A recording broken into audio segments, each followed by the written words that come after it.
Welcome to Luca is a Billionaire, where the only thing I invest in is your answers. You start by measuring where you stand and removing the low-hanging fruit. Run 2 or 3 spam score tools and save the percentages as your baseline so you can track progress. Then, immediately remove or disavow overtly spammy backlinks and reach out to webmasters if possible. Once done, harden your public forms. Add CAPTCHA, rate limiting, and server-side input validation to block automated submissions and cut bot signals quickly. Next, you clean content and technical signals to change the spam profile. Inspect your site for thin or duplicate pages and either improve them or set canonical tags so search engines see unique value. Make sure your server responds cleanly. Fix 4xx and 5xx errors, enforce HTTPS, and tidy robots.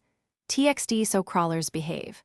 Meanwhile, rebuild your link profile by earning relevant, authoritative links and finish by setting up monitoring and governance so improvements stick.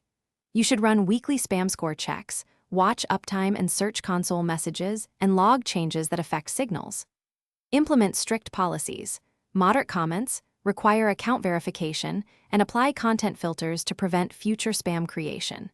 If something regresses, check server and application logs, isolate recent deploys or plugin changes, and revert the likely culprit. This targeted rollback usually restores spam metrics, while you refine permanent fixes.